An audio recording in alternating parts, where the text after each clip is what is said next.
Hello everyone. इस video में हम लोग देखेंगे एमसीक्यूज़ जो कि करंट अफेयर्स के लिए काफ़ी इम्पोर्टेंट है। तो जो लोग प्रिपरेशन कर रहे हैं गवर्नमेंट एग्ज़ाम्स के लिए और या जनरल नॉलेज को इम्प्रूव करने के लिए भी ये काफ़ी इम्पोर्टेंट है। तो चलिए देखते हैं एमसीक्यूज़ इन सारे टॉपिक्स पर जो यहाँ पर दिए हुए हैं। तो पहला क्वेश्चन है, where was the 46th GCC summit held? 46वां जीसीसी शिखर सम्मेलन कहाँ आयोजित किया गया था? तो ऑप्शन है A Doha, B Riyadh, C Manama, D Muscat. तो सही आंसर है सी मनामा। तो मनामा कहाँ पर है? बहरेन में। तो वहाँ पर 46वां जीसीसी समिट हुआ।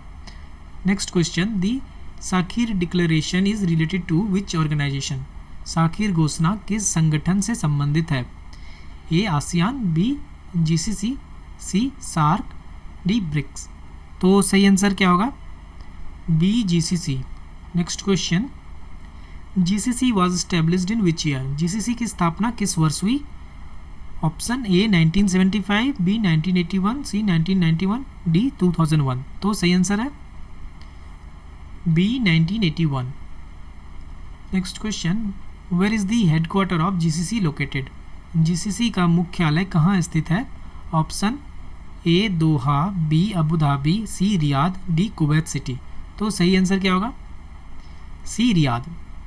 Next question, question number 5, which of the following is not a member of GCC? निम्नलिखित में से कौन जीसीसी का सदस्य नहीं है? Option A Oman, B Qatar, C Iran, D Bahrain. तो सही आंसर क्या होने वाला है? C Iran. Iran is not a member of GCC. Question number 6, IFAD was established in which year? IFAD की स्थापना किस वर्ष हुई? ऑप्शन ए 1965, बी 1977, सी 1985 या डी 1992। तो सही आंसर क्या होगा? बी 1977। तो IFAD कब इस्टेब्लिश हुआ था? दिसंबर 15, 1977 में। नेक्स्ट क्वेश्चन, तो question number 7, where is the headquarter of IFAD located? IFAD का मुख्यालय कहाँ स्थित है? तो ऑप्शन है A Geneva, B Paris, C Rome, D Vienna. तो सही आंसर क्या होगा? सी रोम। तो रोम है इटली में, जो कि IFAD का हेडक्वार्टर है। Next question, IFAD mainly works to reduce which problem? IFAD मुख्य रूप से किन समस्याओं को कम करने के लिए कार्य करता है? Option A inflation and unemployment, B poverty and hunger, C pollution and climate change, D illiteracy and disease. तो सही आंसर क्या होगा? B poverty and hunger. तो ग्रामीण क्षेत्रों में IFAD काम करती है भूख और गरीबी को मिटाने में या कम करने में। Next question, the 11th global forum of UNAOC was held in which city? UNAOC का 11वां वैश्विक मंच किस शहर में आयोजित हुआ?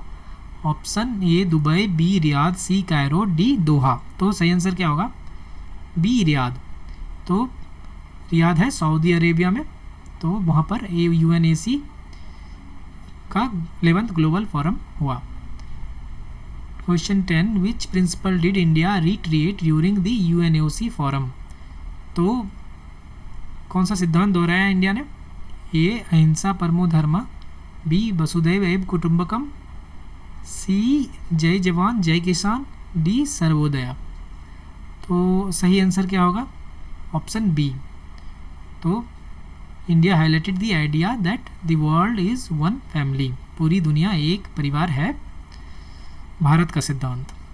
Question number 11, which state is the top producer of milk in India? Bharat में दूध का सबसे बड़ा उत्पादक राज्य कौन है? तो ऑप्शन है ए पंजाब, बी गुजरात, सी उत्तर प्रदेश, डी राजस्थान। तो सही आंसर क्या होगा? सी उत्तर प्रदेश। उत्तर प्रदेश सबसे ज़्यादा दूध उत्पादन करता है। Question number 12, India ranks globally eight which position in milk production? दूध उत्पादन में भारत वैश्विक स्थान पर क्या है? तो A second, B third, C first या डी फोर्थ। तो सही आंसर क्या है? C first. India is the largest milk producer in the world. Question 13, which state is the leading producer of eggs in India? Bharat में अंडा उत्पादन में अग्रणी राज्य कौन है? तो A Tamil Nadu, B Andhra Pradesh, C Kerala, D Karnataka. तो सही आंसर क्या होगा? B Andhra Pradesh. Question 14, Rajasthan contributes the highest production of which product? Rajasthan किस उत्पाद के सर्वाधिक उत्पादन में योगदान देता है? Option A meat, B milk, C wool, D eggs. तो सही आंसर क्या होगा? सी वुल। तो ऊन का उत्पादन राजस्थान में सबसे ज़्यादा होता है। Question 15, coal Setu policy 2025 was launched by which ministry? तो कोल सेतु नीति 2025 किस मंत्रालय द्वारा शुरू की गई? A ministry of power, B ministry of steel, C ministry of coal, D ministry of commerce. तो सही आंसर होगा सी मिनिस्ट्री ऑफ कोल। तो next question, NW37 is related to which river? यह है क्वेश्चन नंबर 16। तो कौन सा river होगा? ए गंगा, बी ब्रह्मपुत्रा, सी गंडक, डी यमुना। तो सही आंसर होगा सी गंडक। तो नेशनल वाटरवेज 37 रिलेशन कहाँ से है? गंडक नदी से। Question number 17, what is the target of green truck transition program by 2030? तो ऑप्शन है A 25 green trucks, B 40 green trucks, C 50 green trucks, D 100 green trucks. तो सही आंसर होगा C 50 green trucks by 2030। Next question, question number 18, India's first all electric green trucks was designed by which port authority? Bharat का पहला all electric green टक किस port authority के लिए design किया गया? Option A Mumbai port, C Chennai port, C Deendayal port authority, D Visakhapatnam port. तो सही आंसर होगा सी दीनदयाल पोर्ट अथॉरिटी। तो कहाँ पर है? कांडला में।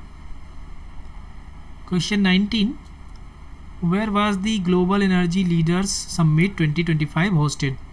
तो ऑप्शन है A Bhubaneswar, B Puri, C Kolkata, D Chennai. तो सही आंसर होगा B Puri. Orissa hosted the summit in Puri. Question number 20, what was selected as the Oxford word of the year 2025? Oxford word of the year 2025 क्या है चुना गया? तो option A climate anxiety, B metal life, C rage bait, D digital detox. तो सही answer होगा C rage bait. तो rage bait means context design to provoke anger online. Online गुस्सा भड़काने के लिए बनाया जाता है कंटेंट, ऐसे कंटेंट को कहते हैं रेज बेट। तो ये था 20 क्वेश्चन इस टॉपिक से। तो आगे भी ऐसे ही MCQs के लिए हमारे साथ बने रहिए और हमें लाइक, शेयर और सब्सक्राइब कीजिए। Thank you.